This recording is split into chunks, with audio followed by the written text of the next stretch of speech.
salam kebajikan bagi kita semua. Sebelumnya, selamat pagi, siang, sore, ataupun malam untuk teman-teman yang menonton video ini. Nah, perkenalkan kembali, nama saya Melani Putri dari Pendidikan Sosiologi FIS UNJ.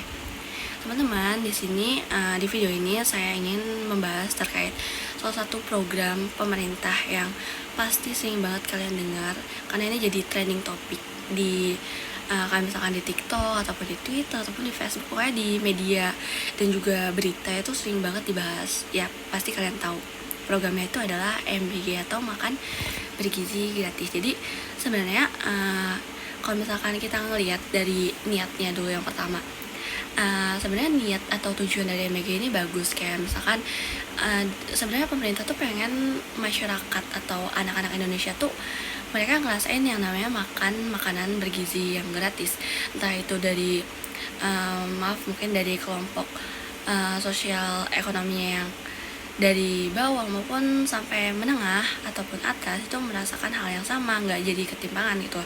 Jadi semua anak tuh bisa merasakan yang namanya makan makanan yang bergizi gitu.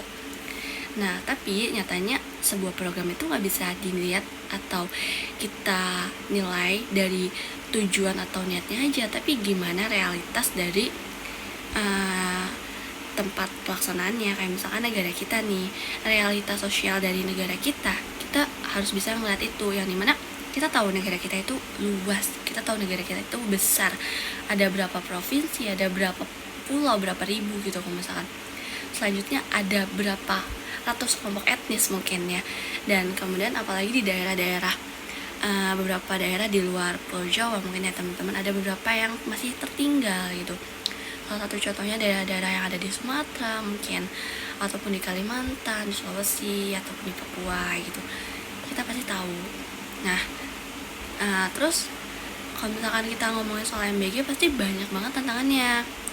Nah, salah satu yang aku mau bahas, yang pertama itu ada kaitannya sama ya tadi, masalah kondisi geografisnya Indonesia. Jadi kalau misalkan kita lihat dari Indonesia, daerahnya kan itu beragam ya. Nah, jadi kalau misalkan kita ngeliat distribusi MBG di kota, iya dia akan terdistribusi dengan lancar, tapi kita coba bayangkan gimana cara mendistribusikan di daerah-daerah pedesaan yang masih terpencil, mungkin untuk fasilitas sekolahnya aja mereka masih kurang gitu. Untuk sekolahnya aja kurang, gimana memasuk program makan bergizi gratis gitu. Teman-teman pasti akan kesulitan untuk transportasinya, dan mungkin kalau misalkan kesulitan tersebut dari kesulitan untuk menjangkau sekolah-sekolah tersebut, pasti akan ada ketimpangan, akan ada sekolah yang gak mendapatkan program tersebut ya. Selanjutnya, kalau misalkan kita melihat dari sejauh ini program ini berjalan, pasti kita bukan banyak juga sih, kayak pasti kita melihat bahkan banyak program-program ataupun banyak hal-hal yang seharusnya lebih diutamakan, kayak misalkan pembangunan sekolah atau perbaikan sekolah di pelosok-pelosok atau di daerah-daerah yang masih sangat sulit untuk dijangkau. Karena sebagai contoh, ada bahkan siswa yang untuk ke sekolahnya saja harus menyeberangi sungai karena tidak ada perahu, tidak ada jembatan, teman-teman. Jadi kebayangkan gimana kalau misalkan mereka misalkan hal buruk terjadi sama mereka, ke anak-anak kecil yang SD, kalau misalkan mereka tenggelam, siapa yang bakal disalahin? Karena pada dasarnya kan mereka cuma niatnya untuk menuntut ilmu gitu loh. Mungkin kalau misalkan kita mencoba mempertimbangkan dari hal-hal itu, ada baiknya mungkin lebih baik kita fokuskan ke sekolahnya dulu gitu, ke pendidikannya dulu ya. Meskipun kalau misalkan kita lihat dengan niat dan juga tujuan, MBG ini kembali lagi bertujuan dengan mempunyai tujuan yang baik. Ingin semua anak di Indonesia itu mendapatkan gizi yang sama, gizi yang tercukupi. Jadi apalagi kalau misalkan ini salah satu program MBG itu bermanfaat untuk menanggulangi angka stunting di Indonesia. Itu bener banget teman-teman. Kayak misalkan ini di prevalensi stunting di Indonesia itu cukup tinggi. Jadi mungkin pemerintah berpikir bahwasanya dengan adanya program MBG ini maka angka stunting bisa saja menurun. Itu salah satu niat yang baik banget, tapi balik lagi banyak ada banyak banget hal yang mungkin perlu dipertimbangkan kembali oleh pemerintah. Yap, pendidikan itu menurut saya lebih penting sih. Kalau misalkan membicarakan terkait memperbaiki sumber daya manusia, kemudian selanjutnya adalah berkaitan dengan korupsi.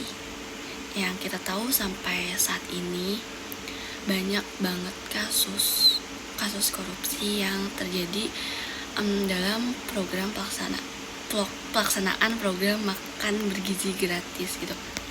Kayak misalkan ya yang baru kemarin ketangkap ketua BN, kemudian diganti. Ya kalau misalkan kita menilik dari yang udah banyak nih, kayak misalkan penyelewengan dana, kemudian kasus-kasus kayak misalkan dari pemerintah nurunin dananya segini, tapi ketika dari pihak dapur ketika membeli mungkin dari UMKM itu anggarannya ternyata dipotong dari dapur. Kayak misalkan yang tadinya harganya 3.000 terus dipotong jadi harganya 1.500 gitu, dibikin 1.500, padahal kalau misalkan dari pemerintah dianggarkannya untuk misalkan untuk satu macam itu 3.000, kayak misalkan roti atau apa gitu, susu 3.500 atau berapa, makanya kan 15.000 totalnya ya kan. Mungkin aja dari ke UMKM-nya itu dipotong, karena banyak banget kasus atau video-video dan juga berita yang berseliweran di TikTok, di Instagram terkait hal tersebut. Kemudian itu apa namanya, kalau misalkan kalian melihat pasti banyak banget kayak dapur MBG ini tuh dikelola sama mereka-mereka yang punya banyak uang. Kayak misalkan ada salah satu berita yakni ternyata pemilik dapur MBG tersebut adalah anak dari DPR. Mungkin hal semacam itu perlu kembali menjadi bahan evaluasi ya untuk pemerintah sendiri. Siapa sih yang berhak untuk mengelola MBG? Mungkin dari strukturnya perlu dibenahi kembali, anggaran dananya, daripada kalau misalkan menurut saya, daripada untuk makanan lebih baik dialokasikan anggaran tersebut untuk pendidikan aja, karena masih nyatanya masih banyak banget sekolah-sekolah itu yang tertinggal, yang masih belum punya fasilitas yang baik gitu. Jadi mungkin itu aja dari saya, kurang lebihnya mohon maaf. Wassalamualaikum warahmatullahi wabarakatuh. Ya, buat teman-teman yang mungkin ada pendapat ataupun pandangan sendiri, kalian bisa komentar di kolom komentar ya. Bye bye.